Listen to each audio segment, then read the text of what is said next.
Nebraska on Tap, the source for everything educational and informational about groundwater in agriculture. If you are an ag producer or a citizen of Nebraska, this show is made for you by the Middle Republican Natural Resource District.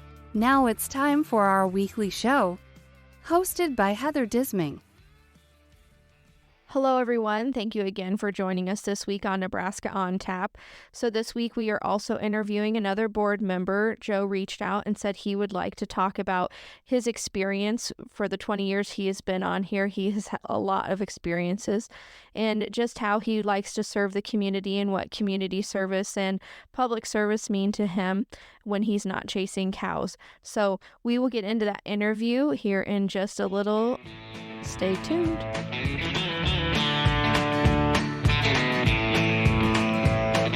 Okay, my name is Joe Anderjaska. I am a farmer rancher from Hayes County, Nebraska. I think I am I am fourth generation. My oldest son is back in operation and he's fifth, and hopefully someday one of my grandkids will be sixth. Yeah. So, but I've been married 30-some years, 37 years, I think. Want us to call Brenda on that? Yes, yeah. I know what year it was. It was 1987, so do the math, I guess. That's when we got married. So, but we have 4 kids, 3 boys and 1 girl, and we have 5 grandkids as of right now. So, but busy house, Joe. Yes, it is, and that's the way we like it. So Yeah. it makes it very enjoyable. But yeah, nope. We've, I think of myself, I guess, as a rancher more than a farmer. Mm-hmm. Registered Angus cattle and commercial.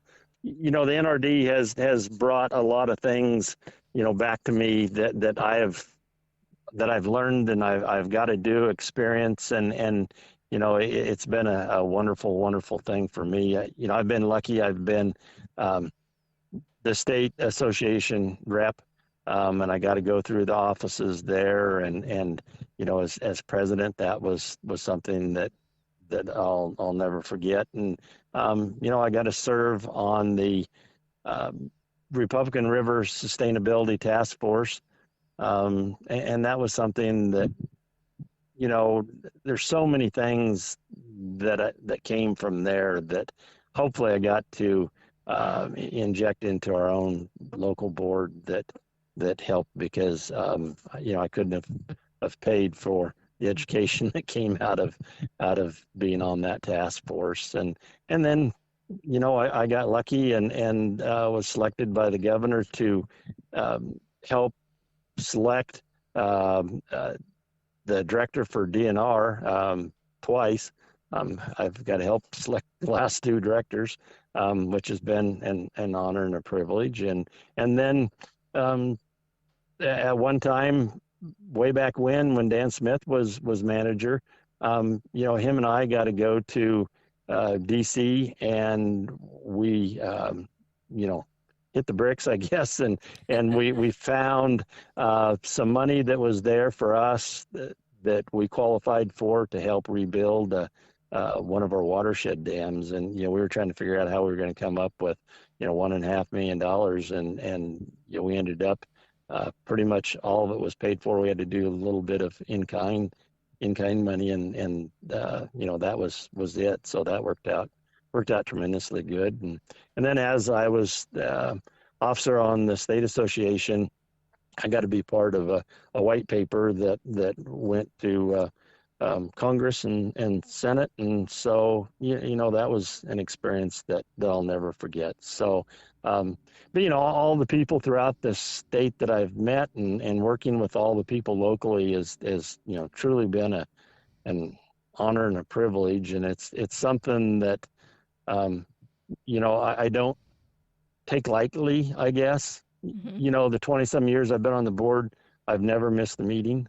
I've missed a lot a family time, whether it be, kids events or, birthdays or whatever, but I've tried to put this first and live it every day, not just, once, twice a month or whenever, but I mean, we farm kind of because where we're at, it's part of it. So, and I enjoy the farming too, or I wouldn't be here. But Right. There's days, nope. right? But most of those days fade as soon as you have some good Yes. stuff.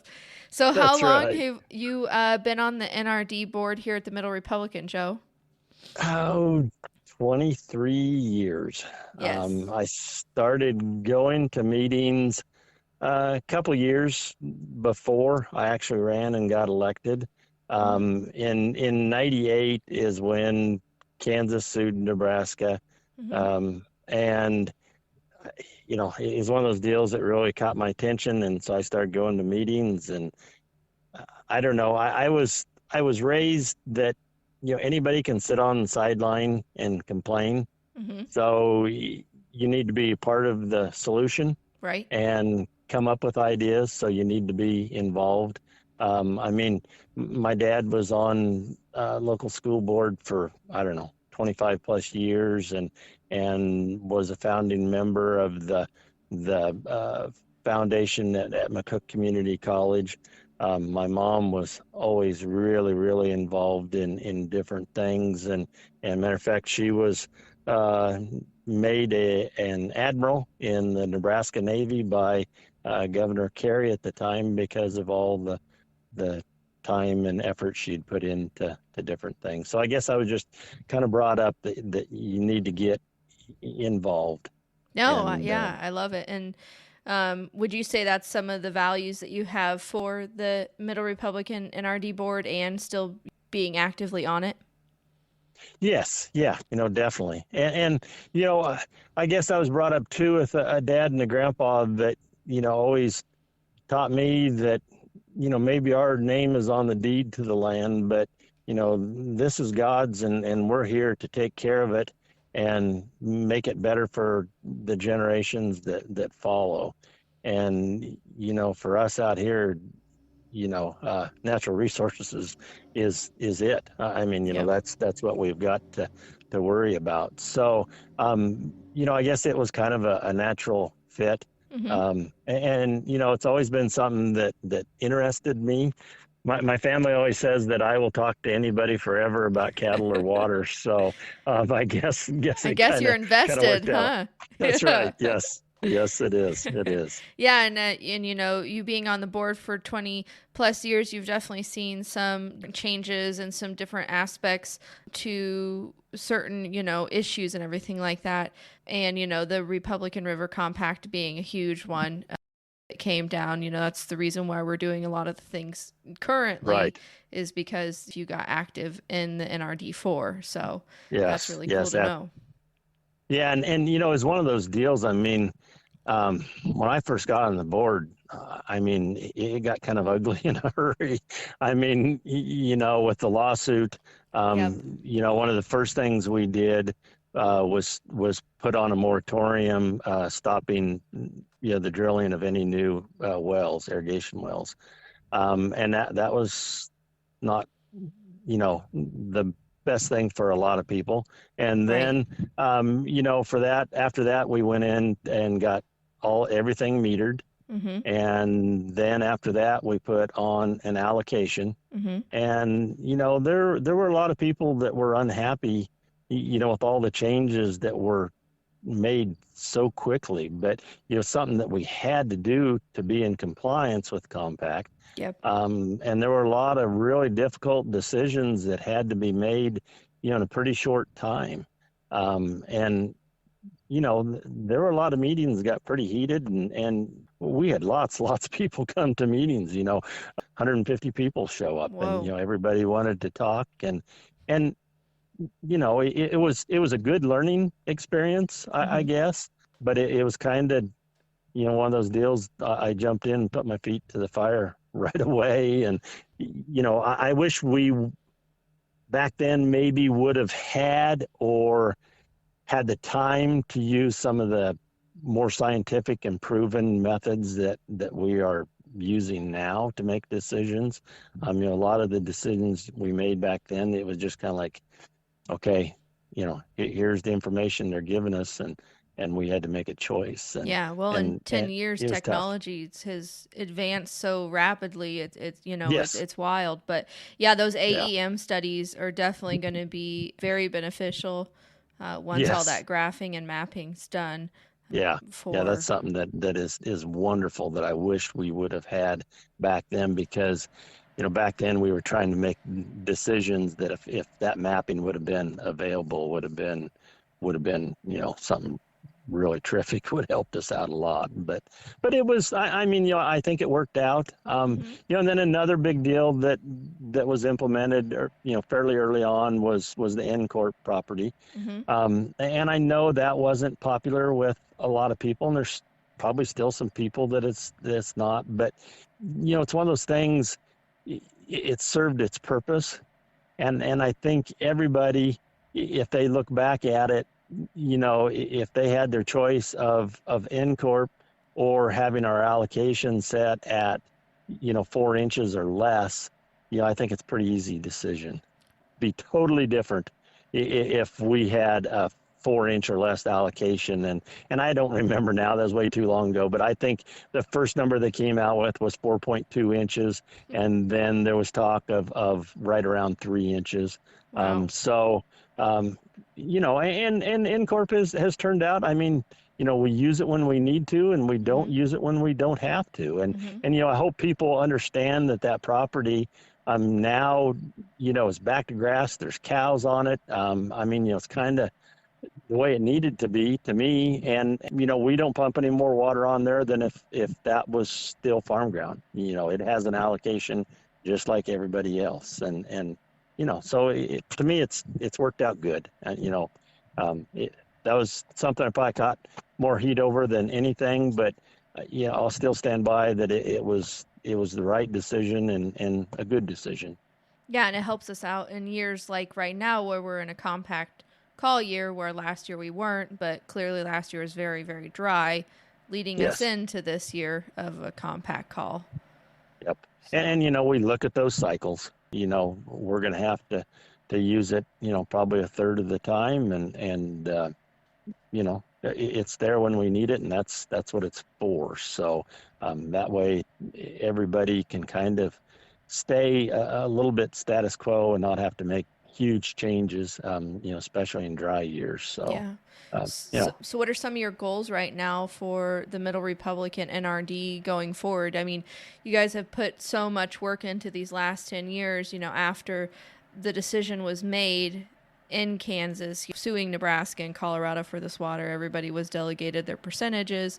And, now we've done the AquaGeo frameworks, did the airborne electromagnetic surveys. We've gotten the meters on. We're doing the telemetry meters. We're doing the NRD app with Longitude 103. What are some of your other goals that you see coming down for Middle Republican NRD?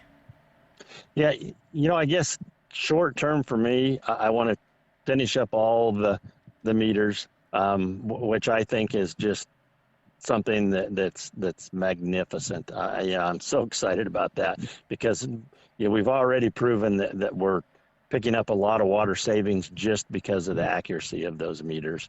But there's so many other things that go into it. The savings in manpower and fuel and vehicles, and so many things that really, really make a difference. So I wish we could have snapped our fingers and had them all put on immediately, but when you're talking roughly 3,000, it takes a little while. Symes have done an amazing job. Every one of them is put on with a lot of care and accuracy. So those meters are, 1% or greater. There's a lot of difference just throwing them on or doing it like it's supposed to. And they really are doing a great job. The AEM, I want to get that finished up and see all those mappings. And, I have a feeling, whether it's good or bad, there's probably going to be some changes made certain areas, because, we know that is showing, some areas that maybe need to be treated a little bit different. So to me, that's something that I want to get done and really, see what we're doing there. And, that's something that we've changed too. I mean, with Alex coming on board, it's great to have our own hydrologist that can work on those things constantly. And, we don't have to go out and try to find someone to do it for us and, wait 6 months for him to even start on the program and then take a year to do it. And, he understands it. He's here, he lives it and breathes it. And that's something that's really been a positive. But, and the dashboard with Longitude 103, I mean, you can only dream about where it's going to go from here. Right. I think there's so many possibilities. Because, I look at agriculture, how it's changed, the technology in it, in the last 5 years. And I'm hoping that we can use that dashboard and work it in for people's prescription farming and into the pivots and, all these types of things and just, be a wonderful, wonderful tool for everybody out there. But probably one of the biggest things, and I've always been a real promoter for education, and that's something that I want to see us continue to work on and get better at, I guess. And I think a lot of people don't understand or know maybe that some of the educational things that we do, with envirothons and land judging and there's camps, the ACE camp, and then we have scholarships out there for some of those camps, and we have scholarships for high school seniors going on to further their education. And then if anybody does have questions with the envirothons or anything like that, we do have field office secretaries. We have Carol Lashley in McCook, Kathy Barger over in Hayes Center, and then Colleen Stone here in Curtis that do the envirothons that you were talking about, and then also help with some of those scholarships too, which is really nice to have in the area. So much help. It is. It is. And, that's one of those things that, I hope everybody understands that, the NRDs they touch everybody. I mean, everybody in our district is allocated. Every city and town, every industry, every feedlot, it's not just farmers. And I think that's one of those things that people, in the towns and cities need to work just as hard as the farmers do on, trying to protect that water, whether it be quantity or quality. That's something that always makes me mad when I drive into a town and, it's July or August at, 3-4 o'clock in the afternoon, it's 105 degrees and here's water running down the streets because, someone's trying to water. Yep. And, it's like, oh man, don't do that. And maybe we need to look at, some of those areas of bluegrass, maybe they shouldn't be bluegrass. Maybe they should be buffalo grass, or maybe they should be, decorative rock or some sort of shrubbery or, something. Yeah, because it does take a collaborated effort for everybody to make sure that the water's still here for a long time. Yep. And quality, the nitrate thing is really a big buzz word, I guess, going on right now. And I think of a district, we've always worked on water quality. We have that special area over by Trenton that we've worked with for a long time. I think since Alex has been on board, we've stepped that up. We've gotten more monitoring wells. And I would say district wide, we are really good. I mean, it doesn't mean that we don't have areas that don't have problems. Everybody's going to, but we are working on it, and I know we will continue to work on it, and that's something we'll probably try to work on a little bit harder. Yeah, perfect. Well, thank you so much for talking with us today. And again, this is Joe Anderjaska. He's our vice chairman of our Middle Republican NRD board. I guess I better let you get back to farming, huh?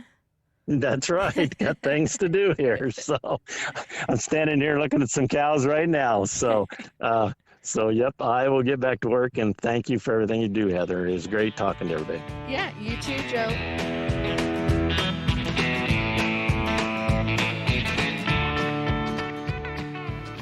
Well, Joe is a busy person, just like all of our other board members that I asked if they wanted to stop by and talk a little bit about how public service affects them and what it means to them. And again, thank you, Joe, for letting us in on all the spectacular things you've done over the last 20 years as a board member here. Joe's not retiring or anything. I'm just, referencing that because every year is a different year. So I just really appreciate all of that knowledge that he let us all know about. And there's a lot that goes into public service and to run this NRD and to make sure that we have water for many, many years to come, because I know down in Kansas, they don't have NRDs and, it's a struggle. So unfortunately, we are a little regulated because of the Republican River Compact situation that happened with Colorado and Kansas. Kansas sued us. So anyway, moving on. But yes, I hope everybody has a great rest of the day, and I hope everybody enjoyed that little segment, and I hope to see everybody again next week here. So again, you can find us on Spotify, Apple Podcasts, YouTube, and you can also go to www.nebraskaontap.com and find all of our latest shows there. So we will talk to you guys later. Have a good one.